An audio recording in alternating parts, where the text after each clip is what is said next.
I am so very excited about this. Hello YouTubers, this is a noobifier. On the 24th of May, starcitizen published a 40-minute video titled Quantum Quasars and Virtual AI. Before we begin, I wanted to highlight another video that was recently published by the Linus Media Group on their TechLinked channel. Riley broke down starcitizen for 29 minutes. It was well researched. I found it to be objective, a little bit optimistic, and very good at defining starcitizen from Kickstarter to now. They highlighted board gamer, morphologist, and I was also highlighted. Working to build a community is rewarding, but it was shocking and motivating to be acknowledged as a starcitizen community content creator. I won't let that go to my head, and to prove that, we will move on. Welcome to my breakdown of the most recent info dump from Tony Z. This was some work to put together, so please share it with friends or org mates if you got something out of it, and of course, remember to comment your comments in the comments. Let's begin. Tony Z is the director of the Persistent Universe and has been with Chris Roberts for many years. Tony speaks densely, which means that there are usually one or two important thoughts in every one of his sentences. He has spoken on the subject yearly, and as you would expect, the themes presented today are going to sound very familiar for veteran backers who track the game closely. If you'd like to see the evolution over the years, I do have a video linked up for you right now. Tony's aim was to refresh our complete current understanding of the progress made since the last update. He defined quantum as the simulated behavior for the entire universe. That included aspects of the dynamic simulated economy model, threat, security, and missions. This simulation can be seen as the backbone for the entire universe, and it's interwoven into everything and drives everything in some way. It drives missions, it drives the price of goods, the demand, scarcity, adjusts the security posture, the criminality, everything, and everything trickles into the rest of everything. As much as Chris Roberts can be seen as the guy who wants everything physicalized into a complete simulation, Tony Z can be seen as the guy who wants a complete simulation for behavior on a universe scale. So the universe won't just look alive, it'll behave that way because it is. This is the TLDR. Nothing faked and massively complete. Quanta are simulated AI that are the backbone of the backbone. Tens and hundreds of thousands of processes operating in the background who each represent a single being within the simulation. They do not need to be fully fleshed out or physically represented, as their job is simply to collectively perform all of the tasks of healing the desired pre-state to offset our impact. I need to unpack that a little bit more. As we do things such as piracy, bountying, or commerce in game, the universe will simulate a correct and proportional reaction based on what makes sense. The developers within the target lore will define what makes sense by giving the quanta a very basic set of attributes, which can be seen as a simple personality. They're driven or not. They have goals, and their personality defines what they would be willing to do to achieve them. They can be seen as the most rudimentary NPC, but there are so many of them constantly working to normalize our actions in a full universe simulation. The benefit of modeling and tooling this once properly is automation and ease. Fleshed out, balanced, and operational, the developers will by design only need to make final adjustments. The negative is obviously lots of front-loaded effort and planning. Thick, codependent systems, many of which have never been made at this scale. It's always been clear that neither Chris or Tony have any desire to compromise on their vision. They will never deviate from a complete implementation and will never dilute what they set out to achieve. This isn't the first time we've seen this. The games that they've made have always been ahead of their time, and it's clear that this time, when planning to build starcitizen, they've left nothing on the cutting room floor and they did not hold anything back. The quanta will result in hundreds of thousands of micro adjustments per second and will compete with the players. We deplete a resource, quanta will compensate. We increase piracy, quanta will drive security. The resources can be raw or mined goods. They can be missiles or ammo inventory available in a shop. It can even be lawful or lawless behavior. We do something, they do something. They do something based on their basic attributes, how skillful they are, how quick, how smart, how economical, how good or bad, how selfish or selfless, how opportunistic, how safe or risky. We already know how complicated this can be to model based on previous rundowns of subsumption. Quanta are much more rudimentary than a full-blown subsumption, and that's fine because collectively they're massively influential. Quanta behavior is defined on its proficiencies and traits. Proficiencies are rated on how well the task can be performed by the quanta, and traits are how much a quanta may want to perform those tasks. What needs to be done calculated against the how much the quanta may want to do it. The developers won't need to make direct adjustments to the universe because they can tweak the quanta performance and traits. When allowed to automatically evolve, developer intervention may not be needed as much because quanta traits may change based on their age. The true power of this simulation is when the quanta are allowed to evolve based on their past. Tony broke this down with a visual to describe how quanta may be driven to work based on something simple like perceived pay. He did say that it was a simple example, however, it quickly became complex despite the explanation and visuals. What motivates us is being modeled. A simple choice between factory worker and security will be tempered by pay and risk, which results in the value that the quanta will decide based on their traits. Change the traits for the quanta, and the perceived value in performing the task changes automatically. This is one part of the simulation, as quanta, by deciding to do a job, will have a result in a local area. The result will modify the price and payout. The payout is a consideration for what tasks the quanta perform and how they perform them. This trickles downstream and alters everything. When all of this is tuned properly, each small section of each small system in the entire universe will have a resulting flavor or character as defined by the lore team. But that's modeled by playing with the quanta. The trait and proficiencies work with the economy and security as well. Rather than setting the price of goods, rather than defining the security posture, rather than setting how scarce or abundant a resource is, the economy will set the price will drive the trade, and the trade will drive the posture. Risk is a factor which can be based on piracy, lawlessness, security, the effectiveness of bounty, but also the proximity to an enemy or ally, the ease or difficulty in shipping, blah blah blah blah blah.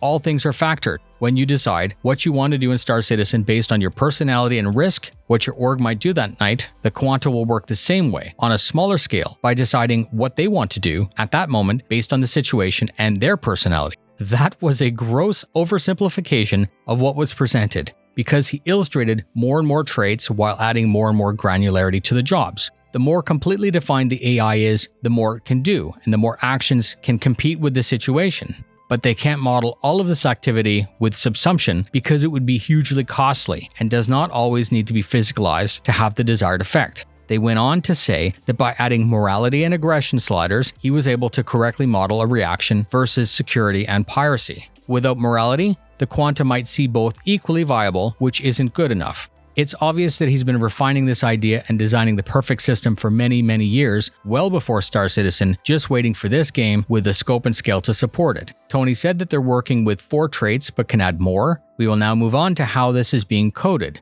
Since it was last presented, the quantum simulation is migrated from TypeScript over to a system he called C#. This is optimized by a magnitude or 2, allowing for more simulation to operate better. He said that Stanton is expected to require 100,000 quanta to operate well. Tony said that there was ample headroom in C# to support many, many more if required if a future system was denser. Odin is the name of the graphical user interface or GUI that was created to run the simulation. It's meant to be a developer's tool, and Tony demoed it once again by filtering out only information having to do with aluminum. How and where it was mined, how and where it was processed, saturation, price, rate of trade. This is the smallest subset of an entire economy that had upward of 20 graphs in Odin to represent it. Odin lets you filter the data, and the data is presented in real time with a history so that you can actually go back and see what set of circumstances may have happened to cause a particular state. Odin appears to be the real deal. It looks more complete than some full game titles. Tony continued to demonstrate the analytical tools and prediction mapping within it. By moving features around, we'll predict the effect of those changes. Not just that, but in his example, it identified that all aluminum sales would drop and rise elsewhere. Their analytics in Odin work to track both players and quanta, and this was the point in the presentation where I actually needed to pause and take a break. I'm familiar with all of these concepts by following development since 2014, but there's still so much to unpack here. Odin can create visual heat maps based on what you need to see and based on what you have selected. A heat map is just a visual way of showing activity. The more the displayed object is done in a particular place, the hotter the heat map is, and this is very useful as an indicator tool. Based on what missions we perform, with what ships, on what success rate, etc., the missions can be adjusted and balanced better by the developers. Popular mission types will be quickly identified, which will drive future content. The developers can represent graphically what mission results in more failed missions, allowing them to investigate if it's bugged, boring, doesn't pay well, or is just plain too difficult. They will ensure that 2 players in one ship will not have the same mission as a solo player. Large groups of players will have a proportional task to keep the payout and enjoyment in check. Tony went on to discuss player applications within the mobiGlas. When we query, let's say, a refining job in the app, we can see the cost to refine, the payout at different locations. We can see that we can make more by going further or to a sketchier location. We can see how the extra time and risk will pay out more or less, and this is all driven from the main simulation being added to Quantum. Quanta will work together and work with a purpose. Tony set up a demo where a single mining ship identified gold on a planet, and that informed its org mates. This would spool up activity based on the traits and proficiency of each quanta, so the reaction would be unique to the system based on the lore, based on the personality and capability of each quanta. As more gold was found by the scout, and as the original gold deposit became depleted, the efforts switched automatically. Tony said that patch after patch this would be added, and then said that there was still a tremendous amount of work needed to implement this onto the server side, which was his words exactly. Quantum will be added in small areas with a specific goal in the future patch, so it can be observed and adjusted. This sounds very exciting, but part of me sunk down a little bit when I realized how many years we're already into development and how many years we're looking at. There was no clear date given as to when this would begin. He said that they can't actually move forward with many of these systems as Quanta needs a full understanding of how things work. For example, Quanta can't choose an economical path as fuel efficiency is needed to calculate payout, but that needs fuel to be fully added, components define how much fuel is used, so that would also need to be added. Then what Quanta does with that information would also need to be added. Damage is part of operating cost. That's also not in game yet, and that illustrates a second example of the many values that are needed to be added for this total simulation. With starcitizen, I always have a sort of love-hate relationship. I'm always super excited and optimistic. I follow the development because I find it terribly interesting to see how things work. My excitement is always tempered with realization that something this large takes time. Tony defined future integration in order. Quantum would dictate fuel, repair, and commodity prices. It would then dictate piracy, freighters, and security. In essence, these are all tied directly as price drives crime, which drives security, which changes the risk and changes the payout. Tony ended this segment by saying that iCache is mostly complete and implemented, which allows them to move forward. But before we continue on to the next segment, I will say that of all developers who share their time with us, Tony Z is the most compact, most condensed, and most effective with his choice of words. His segments have logical flow, and because of that, his summary of the next section was equal in runtime to my notes.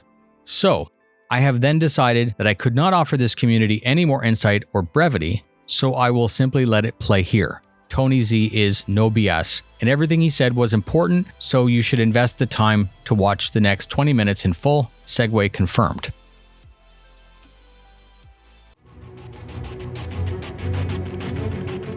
starcitizen's AI architecture is broken up into 3 distinct levels. The high-fidelity characters that you see in the game execute subsumption logic on a server, and this is far and away the most computationally expensive of the 3 types of AI.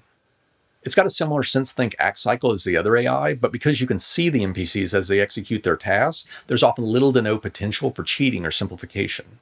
Something as simple as sitting in a chair requires a lot of item searching, animation, raycasting, collision detection, and more.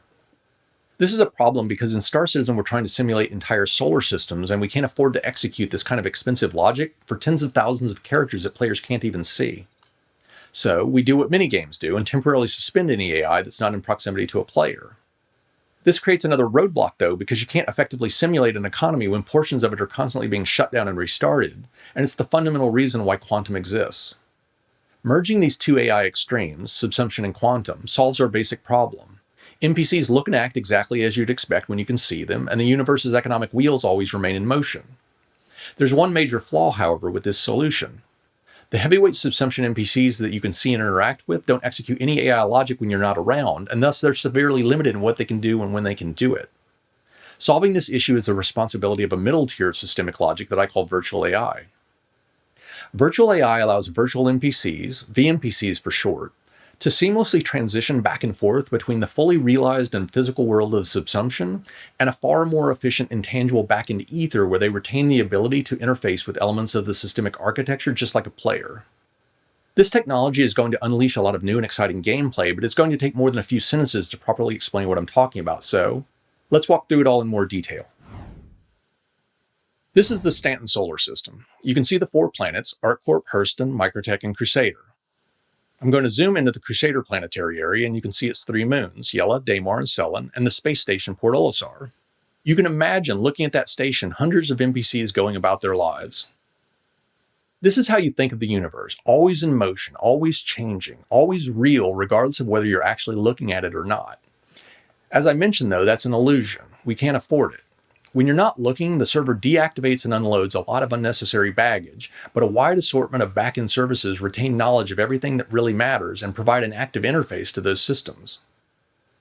NPCs outside of landing zones are treated differently. Quantum accumulates statistical information for where NPCs should reside and what they should be doing from its quanta, which allows us to determine how often you should see a pirate or what a freighter you run into should have in its cargo hold. These areas are called probability volumes, and the important thing to note is that the NPCs they create are ephemeral. They pop into existence for a brief moment so that the area you're viewing looks like what Quantum says it should, and once they're sufficiently far from any players, are completely and forever destroyed. I'm going to add a player here, which you can see off to the left. As they pass by Daymar, they're in range of a probability volume that, eventually, decides they should encounter a pirate. So, a pirate is created and engages the player, and after a bit the player decides that they're outmatched and decides to run. Once they're sufficiently far from that NPC, it's destroyed. It doesn't persist in any fashion and you'll never see them again. The player continues traveling to Port Olisar, and the translucent green wireframe indicates that the area isn't loaded on the server, and thus the subsumption AI isn't active. I'm going to add a VNPC in a moment, but first let's quickly recap what makes them so different. VNPCs always execute some form of AI logic, regardless of whether or not they are in proximity to a player. Virtual AI is extremely lightweight and computationally efficient, stripping out all of the expense related to visuals and unnecessary details, yet retains the full ability to interact with the game in the ways that truly matter. Virtual AI executes within a backend service and can thus easily be scaled and doesn't put any load on the servers.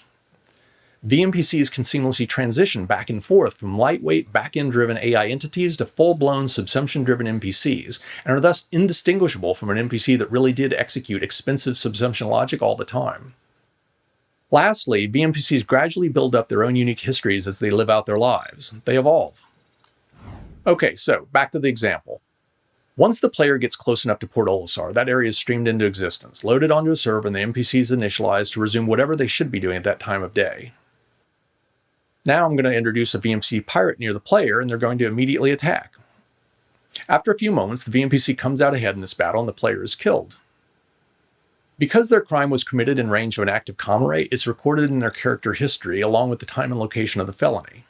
An upcoming tracking app will allow you to access information like this if you've registered with the local authorities, so that the digital footprints players and VNPCs leave behind can be tracked. This VNPC's name is Dragon, and since they're now wanted in this jurisdiction, the comrade has affixed a real-time marker to his position.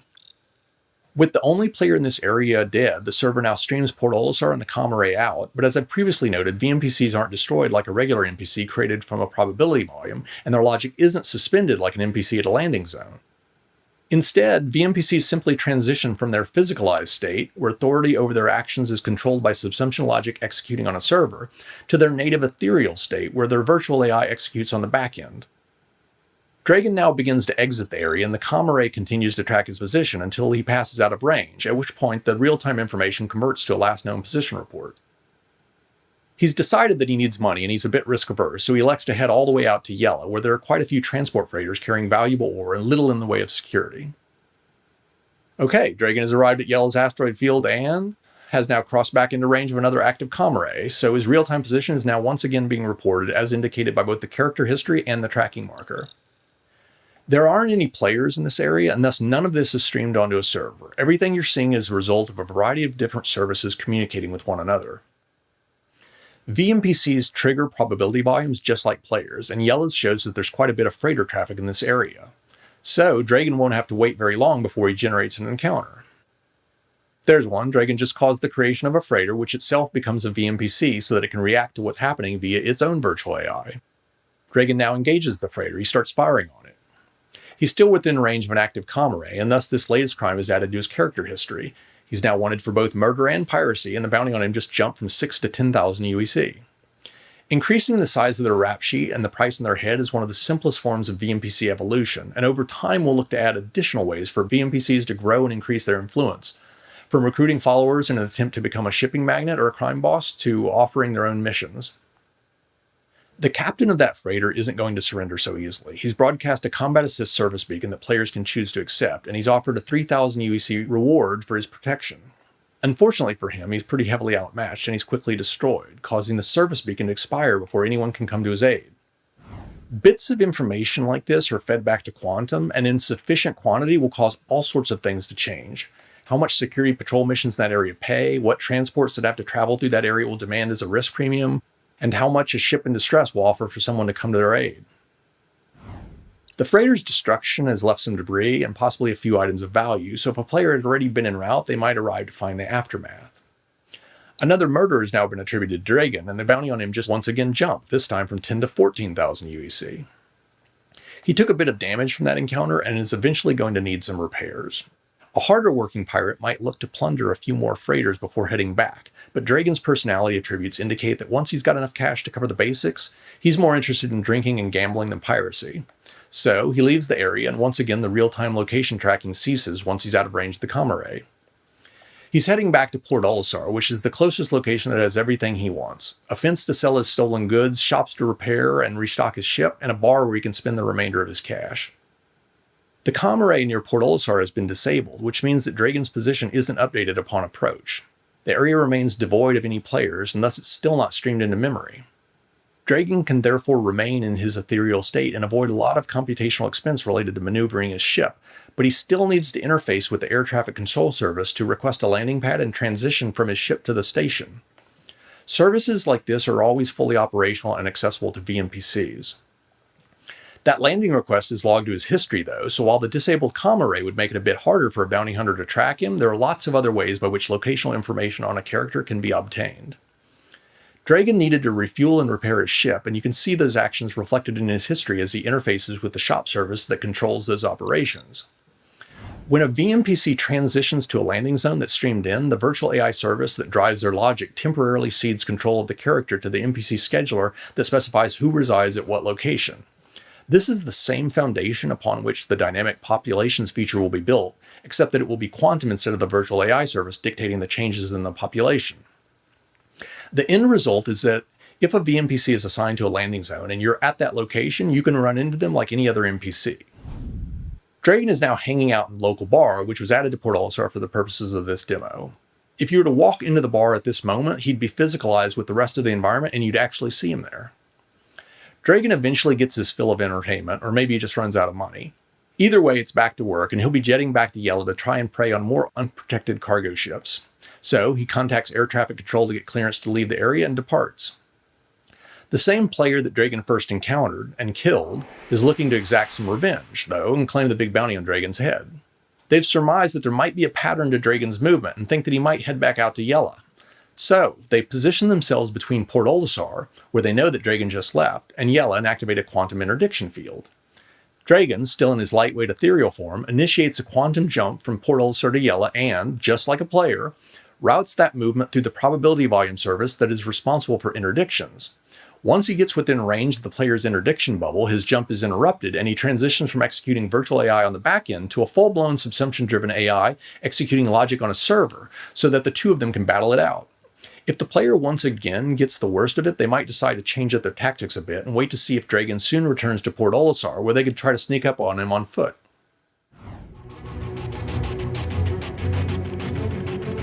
The ultimate objective for starcitizen has always been a dynamic and evolving universe. Historically, however, our mission content has always been static. We've had no ability to modify it after we pushed a version out the door.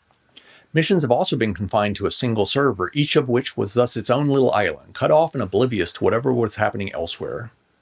Environmental data that applies to all of the servers, what items the shop offers for sale, how many freighters or pirates are in a given region of space, or what missions are available at a landing zone, couldn't be altered by the instance mission logic that executes on individual servers since we didn't yet have a means of coordinating those efforts. The end result has been a universe that often feels static and fails to offer sufficient variety. Dynamic events are a special type of mission intended to help remedy this problem. They are modular chunks of configurable content that might involve anything from throwing a simple wrench into the wheels of the systemic economy, to a prison break that stresses the law system, to a full-blown invasion of a solar system. Dynamic events are global in nature. They affect the entire array of servers. They do this via extensions to the mission language that allow them to declare what logic runs in parallel on every server and what executes on the back end, while at the same time gaining the ability to query and modify a lot of global data. This allows us to keep the critical elements of these scenarios synchronized across all the servers while retaining the flexibility for every server to have its own unique state. Conceptually, the servers control the battle and the backend manages the war. The Xenothreat mission that we released in the first quarter was a dynamic event. It was triggered manually, although Quantum will eventually gain the ability to automatically activate these scenarios when conditions warrant. If, for example, the amount of piracy in an area gets out of control, Quantum might search through the mission library to find a dynamic event compatible with an elevated amount of piracy, and then customize and instantiate that scenario so that a lot of handcrafted content, unique character dialogue, challenges, rewards, can be blended into the universe simulation. We're aiming for the best of both worlds then, a systemic universe that provides a logically consistent background environment with the ability to overlay content and storylines that writers, designers, and many others have spent a lot of time creating. This is Quasar, a new tool that lets us manage dynamic events in the live game. It's linked to the same star map as Quantum and has access to much of the same information. I'm looking through the library of available events, and as I select each one, you can see the input parameters that can be used to customize that particular scenario. We've got quite a few of these at different stages of development, with Fleet Week, Ninetales, and Infiltrator being the next few in the pipeline. I'm going to walk you through a simple dynamic event called Quasar Demo that will show off a few of the systemic hooks we've linked into the mission system, but first I need to specify the inputs. The first thing that it requires is a location, and I'm going to select Port Olisar by simply clicking on the star map. The next couple of variables require a ship type. I'm going to specify Idris for the Defender input and Cutlass Black for attackers. If Quantum were to programmatically trigger an event like this, it'd fill in variables like these with something that made contextual sense. So, for example, it'd be looking at what sort of ships were in the area where the event would be activated to determine what it could consider. The next variable relates to difficulty, which in this particular case has simply been configured to dictate the speed at which enemies will appear. The last input, enemies remaining, indicates how many enemies must be destroyed in aggregate across all of the servers in order for the war phase to be completed and the victory phase to be activated. I'm going to set this to 10. With everything configured, I can now activate the event. Quasar communicates this request to the dynamic mission service, which then initializes the backend logic, allocates the global variables, sets up the phase conditionals, informs all of the servers to start any instance logic the event might contain, and quite a bit more. I'm now going to flip over to Quasar's Active tab so that we can check the event's real-time data. You can see that there's currently just a single event active, but we could just as easily activate multiple and give each of them a different set of inputs. Dynamic events organize changes to backend data in coordinated chunks of logic called phases, and the phases that have been created for this event can be seen at the top right. They're all inactive now, hence the red color, and will turn green if their conditional evaluates to true, at which point their embedded logic would execute. The event's global variables are shown below that, and it's in this area that you can see the enemy's remaining variable for which we previously specified an input value of 10. Lower still are the functions for this event that have been marked external and which allow us to manually or programmatically call functions to customize aspects of the event after it's already been launched. The list of items that a shop offers to buy or sell has always been static. Phases, though, can include shop modifiers, which open the door to dynamically changing all sorts of shop-related information. To test this, I'm going to bring up a client window so that we can see what Port Olisar's admin office is currently buying. I've minimized the inventory for this test, so I'm only expecting to see a couple of items. That's the full list right there, just hydrogen and processed food. The modify shop phase has been set up to activate when the backend variable called current phase has a value of 1, so I'm going to set it to that. The phase just turned green, meaning that it's enabled, and any changes to the backend data have now been applied. It applied a shop modifier to crank up the demand for food at Port Olisar, so let's see what's happening to the price. It was stable for a long time with just some minor fluctuations. Now, though, it's gone through the roof, the direct result of all that increased demand. So players and Quanta would be incentivized by higher prices to help correct this imbalance in the economy. This phase also had a shop modifier add a new item for purchase, and you can see that Quantum already knows about it. I'm going to flip back to the client, though, so that we can verify that this really did affect the inventory within the game. Sure enough, the shop is now looking to purchase a new item, medical supplies. Manual control over the economy like this is not intended to be a substitute for quantum systemically derived adjustments, but simply gives us the ability to occasionally nudge the system in a particular direction to add some interest or layer a compatible story onto the background environment or an existing trend. Quantum will then take these influences, factor them into the simulation, and output how everything changes in response so that all of the rough edges are smoothed. While we're looking at prices, I want to show off another new feature that will go out the door within the next few months. As designers gain the ability to write mission logic that can properly affect systemic change, temporary price imbalances will become more common, and we wanted to have a way for the system to actively reach out and inform you rather than relying upon you constantly having to check in on an area to discover that there's an opportunity. If we wait just a bit longer, the admin office is going to reach a point where it's so desperate for food that it's going to start reaching out, looking for ways to obtain more supply. It will do this by sending a message that will be recorded in a special area of your journal reserved for price alerts, which is basically a precursor to being able to create and post missions. You can see the message there indicating that the Port Olisar admin office needs food and what they're willing to pay for it. This feature gives designers the ability to dictate at a systemic level how shops will respond to inventory gluts and shortages, and this functionality will soon be extended to things other than commodities. An area suffering from too much piracy, for example, might offer to pay mercenaries to come to their aid. This is fundamentally different than the brute force tactics we currently rely upon to create missions and dictate when they're available, and is far more flexible and powerful. What you're really seeing here are the first signs of the dynamic mission system starting to flicker to life, and once it hits full stride, it's going to transform the gameplay experience. Next, let's take a look at how dynamic events allow encounter probabilities and interdiction frequencies to be adjusted. This is the probability volume around Port Olisar. You can see that piracy, the red curve, and security, the blue, are inversely related. All things being equal, if you increase the amount of security, you'll get less piracy, and vice versa. Security tends to congregate closer to the landing facilities and dissipate as you get farther out, and thus piracy tends to gradually increase with distance. The likelihood of an encounter is represented by the height of the curve at that distance. Notice that the chances of running into a freighter, the green curve, is pretty much constant because once a ship has decided to make the journey to or from Port Olisar, it's committed. They've already decided whether or not the risk is worth the reward of traveling the full route. I'm now going to activate the lockdown phase of this event, which is going to crank up the amount of piracy in the selected area and overwhelm security. The red curve, piracy, now has a much larger average height, equating to an increased encounter probability, and because pirates now greatly outnumber security, the curve pushes in much closer to the landing zone.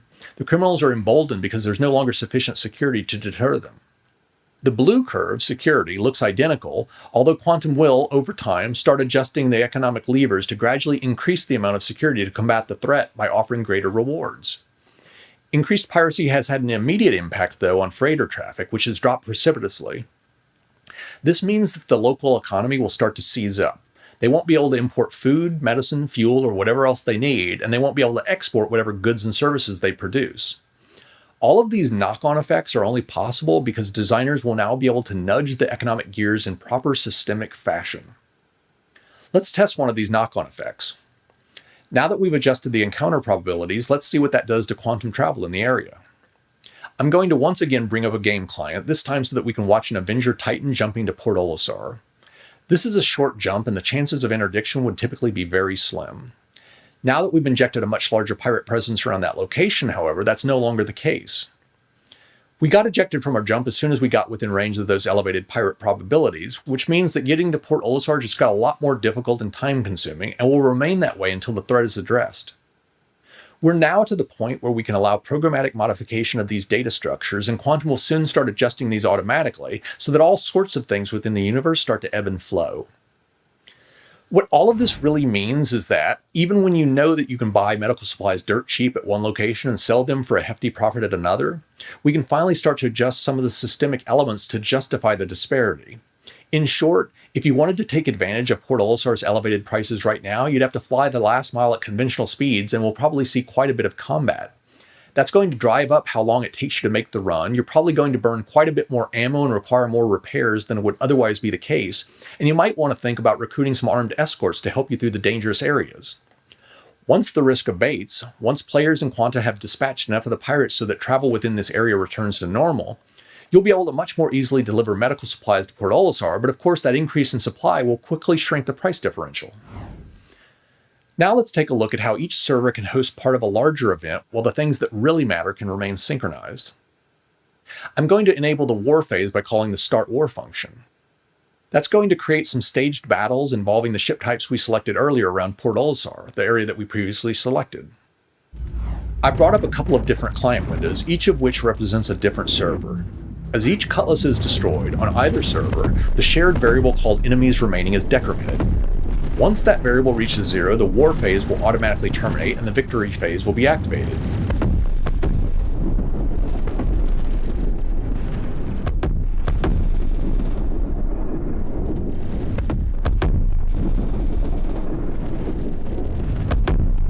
That's it, the counter just hit 0 and you can see the change in the active phases over in Quasar. That last phase, Victory, kicked off some fireworks around Port Olisar, and just like any other phase change, that will automatically be synchronized across all of the servers. Just to make sure that things are back to normal, I'm going to check Port Olisar's admin office and see what's happening with the inventory and prices. They're no longer looking to purchase medical supplies, and with the pirate threat eliminated, players in Quanta can once again quickly and safely reach Port Olisar. As a result, the cost of food has started to fall off a cliff and will soon return to something close to its pre-crisis levels. I've covered a lot of ground today. Quantum has matured considerably since you last saw it. The performance issues have been resolved, it's been made compatible with our back-end infrastructure, and it's now communicating with numerous gameplay services. Lots of new analytical tools and functionality have been added, and increased fidelity in areas like Quanta attributes and the spatial positioning of resources have allowed us to improve the accuracy of its output. We're now in early stage testing to allow Quantum to start pushing the first few bits of simulated data out the door and start impacting the game, and we expect to go live with these efforts later this year. The first stones in the Virtual AI Foundation were laid long ago, but it's only been within the past couple of months, as engineering resources rolled off of some other major initiatives, that the implementation effort has really started to take off. This technology will allow VMPCs the freedom to operate and evolve independently of player actions and open up all sorts of new gameplay possibilities. Bounty Hunter V2 will be the first feature to exploit Virtual AI, but it's really just the tip of the iceberg insofar as what we eventually plan to do with it. Some of the Virtual AI Tech Foundation will beget other important features, like the ability to dynamically adjust the size and composition of the populations at landing zones. Dynamic events are the culmination of several major technological components coming together, from the Dynamic Mission Service to Quasar, and are already a reality. We shipped the first one, Xenothreat, in the first quarter, and have a number of others at various stages of development for release later this year and next. Many of these initial releases will serve as testing boards for new features, from shop and probability volume modifiers to spawn closets and the dynamic generation of nav meshes. Dynamic events give us the ability to modify the universe in dramatic or subtle fashion whenever we want, and to seamlessly blend those changes into the quantum simulation so that everything looks and feels natural. All of this will ultimately mean a more interesting, realistic, and exciting universe for you to explore and experience. I hope that this presentation has given you a good sense of what we've been doing over the past year and what those efforts will mean for the game in the coming one. Until next time.